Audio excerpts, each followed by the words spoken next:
नमस्कार, मैं सतीश कुमार सिंह, जिला कांग्रेस महासचिव, पूर्वी चंपारण, बिहार।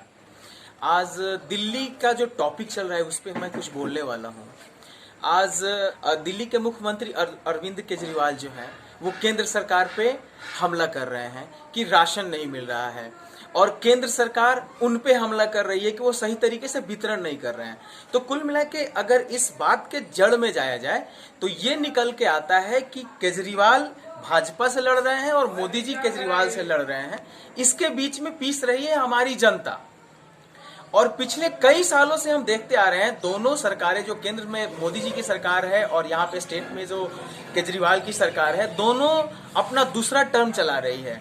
शुरू में केजरीवाल का स्टेटमेंट था कि केंद्र सरकार हमें सपोर्ट नहीं कर रही है, हमारे किसी भी योजनाओं को जमीन पे नहीं ला रही है। फिर जब इलेक्शन आया तो बोल रहे हैं कि मैंने इतना काम किया है कि कोई नहीं किया है। तो इससे एक चीज निकल के आती है कि या तो आप पहले गलत थे या फिर अब गलत हैं।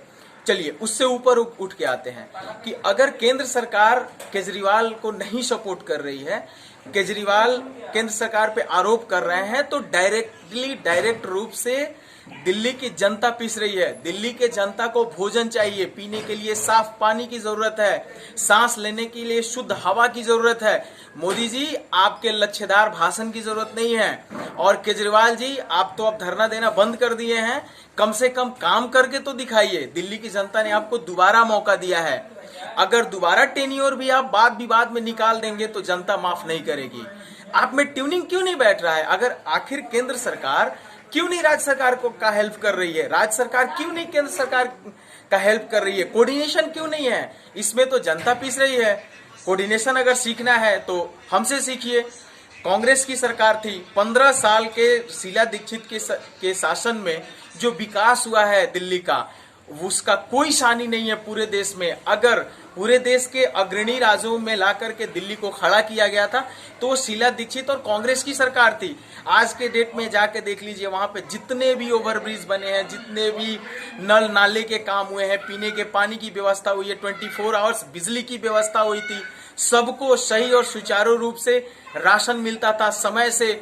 जब किरासन तेल था तब भी मिलता था। आज गैस वितरण से जितनी भी कामें हैं वो ले लीजिए, सब शीला दीक्षित का किया गया है। उस टेन्योर में मैं आपको बता दूं कि 4.5 साल का अटल बिहारी वाजपेयी का सरकार था, जो भाजपा की सरकार थी।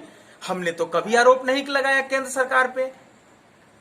तो कोऑर्डिनेशन लाना होगा। अगर आप अपने ईगो से समझौता नहीं करेंगे और मोदी जी अपने ईगो से समझौता नहीं करेंगे, घाटा तो जनता का है। आपकी तो जितनी फैसिलिटी है आपको मिल रही है, आपको सुरक्षा मिल रहा है, जनता के पैसे से, जनता के टैक्स से आपको सारी सुविधाएं मिल रही है, लेकिन आपसे जनता को क्या मिल रहा है? कुछ नहीं मिल रहा है। इसलिए आप दोनों एक साथ एक टेबल पे बैठिए, कोऑर्डिनेट कीजिए, एक दूसरे का साथ दीजिए और जनता की भलाई के लिए कुछ कीजिए। क्योंकि ये भोली भाली जनता, हमारे देश की जो भोली भाली जनता है, मोदी जी आपके लच्छेदार भाषण में आके फंस चुकी है। और केजरीवाल जी, आप पे दूसरी बार अगर दिल्ली की जनता ने विश्वास किया है तो कुछ सोच समझ के ही विश्वास किया है। उसके विश्वास पे खरा उतरिए और जनता का कल्याण कीजिए। यही एक स्वस्थ लोकतंत्र की पहचान होगी। देखिए, आप लोग कोऑपरेटिव फेडरलिज्म को सपोर्ट कीजिए, आप लोग शो कीजिए। अगर आप नहीं करते हैं तो ये कांग्रेस की एक एक कांग्रेस का वर्कर बूथ लेवल से लेकर के, गांव से लेकर के और ऊंचे पद पे बैठे हुए एक एक कार्यकर्ता अपने खून का एक एक कतरा लगा देगा, लेकिन किसी को इस देश में, किसी को इस दिल्ली में भूखे नहीं मरने देगा। घर घर पहुंचेंगे हम, घर घर सबको राशन पहुंचाएंगे।